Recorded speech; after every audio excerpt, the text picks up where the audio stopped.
Ignition sequence starts. 6, 5, 4, 3, 2, 1, 0. Liftoff. We have a liftoff.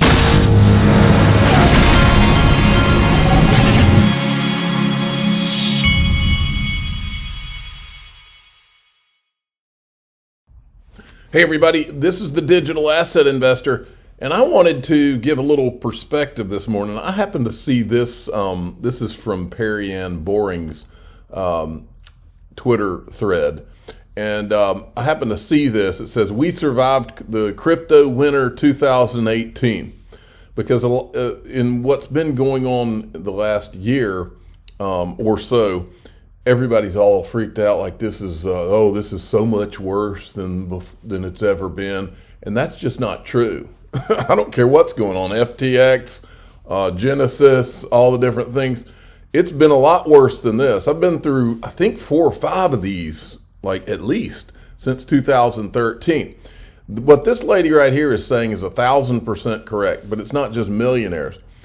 She's saying millionaires are made from buying in a bear market. All of the smartest and the wealthiest and the there's a couple of things that are done by these people. I've learned this just in markets in general, but the way they play the game is very simple. I remember this like it was yesterday. This was from August 6th, 2018. Goldman Sachs puts this out. Goldman Sachs, Bitcoin is never coming back. This is the kind of stuff we saw back in 2018. Back then, it wasn't a question. It wasn't that it wasn't who's going to go bankrupt in crypto. It was whether crypto itself was going to make it, and that's where we were back then. And so when I see this, and then another thing, this is today's market. It's a little over $1 trillion. Back then, we were down as low as 100 billion. I remember that. Now, that was a time when we had to put our big boy and big girl pants on. Hence, that's how I ended up with the stupid logo that I have. That actually, I think it's funny, but a guy made that for me. And it's a pair of big boy pants. It's literally a pair of big boy pants. And so you can, that's how that came about, is that I was telling people, you got to put your big boy pants on. You have to understand, this is a very risky situation, everything that we're involved in here. I always believed that crypto was never going to go away, and I still believe it. And I think that I think we've all been proven right on that. But that's what we were facing back then. I just wanted to give everybody some perspective there. Now, check this out. I love this new feature that Elon Musk has done on Twitter. When you type in XRP, the first thing you see is what the current price is. Makes a lot of sense. Now, wanted to cover a couple that apparently XRP, I think it hit, I didn't even look. Let's see how high it hit in the last 24 hours. It went as high as 41, almost 42 cents. Okay, so let's look at what these guys are saying. Here's the eGrag Crypto XRP Fib Circle. So it is a clear penetration for Fib Circle, 0.61 cents. Anytime XRP touches Fib Circle, 70 cents will be the most critical point in this run, because either XRP will be rejected heavily or pumped heavily. I'll keep updating this chart, and he's a perma-bull, okay? So am I. Now, Dark Defender says XRP has broken the 39 cents resistance. We have an important milestone now at 44 cents. This resistance is one of the most significant milestones for XRP. Here we zoom out to see 2017 versus 2023 similarities. Check this out. So here was 2014 resistance, 2021 resistance. 44 is apparently key. Look where that arrow goes at 44, $2.20. That looks pretty cool. I like the looks of that. Now, let's move along. Now, Bill Morgan is one of the attorneys in the XRP community, and he's retweeting this from Chip It on the Chain, a quote from Brad Garlinghouse recently. To the extent we can find a constructive path forward with the SEC, we of course want to find that. There's no scenario, though, when we're going to settle unless there is absolute certainty about what XRP is going on a go forward basis. Bill Morgan says kind of what my thought pattern is. Plenty of room in the in that for flexibility and settlement negotiations. I don't get the pessimism about settlement not happening before decision on summary judgment. Brad's recent comments are messaging and posturing. They must be about to start serious talks. Folks, this is how I'm thinking about this. Until, I will stand by this, until I see completely redacted Hinman documents, I believe this thing settles. And I'm no attorney. I'm just telling you what we've seen. Brad, remember, we don't ever see Stuart Alderati come out. But once this thing was wrapping up, we started to see Stuart Alderati come out and do some interviewing. We've seen him do some tweets. We've seen Brad Garlinghouse address the potential of settlement, and he talks about it in a negative light. Now, folks, what this reminds me of is, you remember the movie A Christmas Story when they go shopping for Christmas trees? Well, my dad was like Ralphie's dad growing up. My dad always wanted to negotiate. These guys love going to a used car lot to try to negotiate on a used car or a new car. They just love the game. Well, make no mistake, this is a game, okay? Anytime that as much as going on here is on the line, it's a game, it's a negotiation, it's all that kind of thing. So I still, and I believe, look, as hard as the SEC fought to hide that Hinman stuff, it's got to be bad. Now, I could be wrong. Maybe it's not as bad as we thought, but my gut has told me all along that these guys were up to no good and that it's all proven in there. Remember some of the people on that list, the Freedom of Information Act list. Do you remember some of those names? Those names go all the way to Mark Andreessen, folks, of A16Z, the people that were having all of these conversations. There's a lot of powerful people that could not possibly want them to have this out. And to have those conversations shown to the world and how this SEC operates in all the shady ways. This was Stuart Alderati and for some reason, half these videos, the sound has been cut out of them. On this one, it's cut right when he starts talking about it, but you can hear the first part. Yes or no? Any settlement on the table? We've said publicly since day one that this case settles if the SEC makes clear that Ripple sales and distributions of XRP. All right, and basically he says what they've all said, which is you got to give us clarity on XRP that it's not a security going forward, and we'll settle. We can seal those Hinman documents. Now, see, what I still don't know is if that judge, I'm assuming the judge decides soon whether or not those documents, if the judge decides that those documents are going to be unsealed, that's when you're going to see something, in my opinion.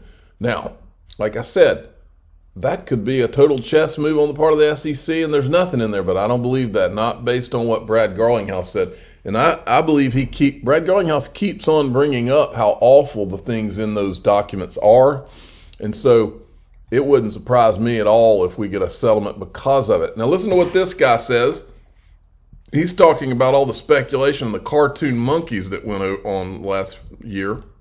Focus on what matters. Remove the herd mentality that we had pre-FTX. So I'll tell you what happened back in the bull run. I'm sure you know what happened back then, and you know as well. You saw that. Is that everything was pumping. 10x, 100x, 1000x. Those things were relatively common in the bull market. And what VCs did is they'll just follow each other to the next sexy thing. They don't care about DD. Finally, this came to an end. It's just all we've seen, we haven't seen a real bull run. We haven't seen what happens when you not only have real utility, but you have the speculators piling in because they realize what the utility is going to be of something like an XRP. You haven't seen that. Once you have regulations, that's when you're going to see that. Now, now check this out. This is so true. History does repeat itself. Yeah. And what we're seeing right now also with the blockchain technology, this is another bubble. It's like the .com bubble. Again, history repeating itself. We're seeing a transition of wealth into blockchain technology, and they're telling everyone to stay out of it. It's dangerous. It's risky. Yeah, think about what's going on, folks. You got Jim Cramer. You're an idiot if you're in crypto. This is what they do. This is the phase where they send out their Jim Cramers and they do things like I showed you in 2018. This is when Goldman and all these guys are scaring everybody out of everything. This is the reason they have Jim Cramers where they are.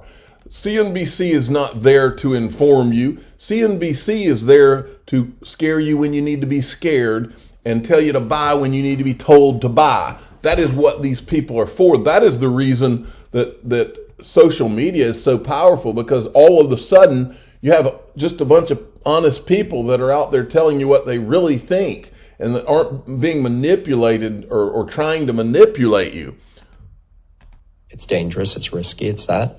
But these things are going to blow up to astronomical levels once we have clarity, regulation, and transparency, because that's when institutional money comes in. And when institutional money comes in, these things go through the roof, just like that.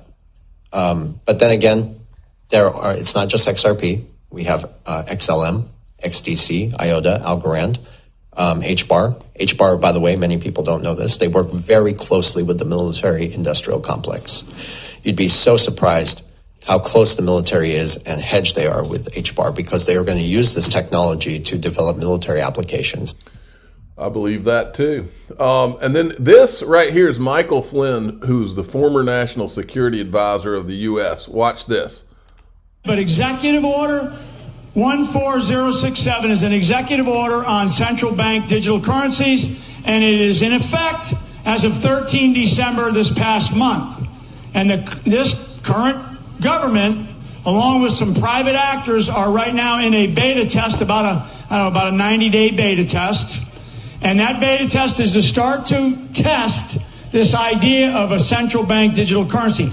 Now, all right, and then there's a second part to this. Dr. Clay, 2023, I call it a year of transition, and this is where we got to be out in front of it. The year of transition is really for two things. It's for the financial system, and it's for the health system, global. Okay, not of the United States of America, but this crowd back here, they are now this week talking about, and they'll finish up this week, they're talking about really two big fundamental things that they want to change: the financial system of the world, and we'll talk about BRICS maybe here in a minute, and the health system. So there's a lot of good and evil going on. Now, when Brad Garlinghouse was making his comments in Davos, looks like huge XRP transfers occurred after his statement on XRP's importance.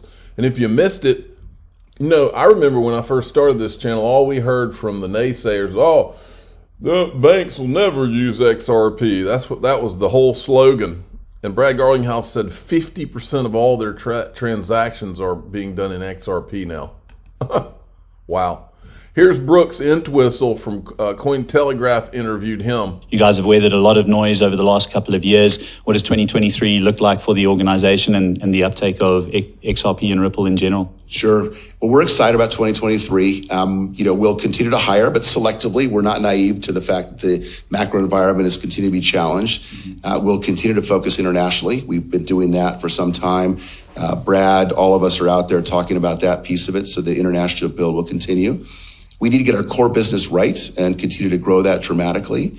And then focus, as I mentioned, on other important initiatives like CBDCs, carbon credits, and make sure that we don't get too distracted with too many new exciting things that would take away from kind of proving the use case in the big business. So, but it's a great way to start the year. I mean, it's the 19th of January today. We are here at another conference last week in Switzerland, Davos this week. It feels like we're out of the gate strong with the agenda. Our teams are building and excited. And so I feel great about how the year's kicked off, despite the noise and macro and obviously very challenging environment.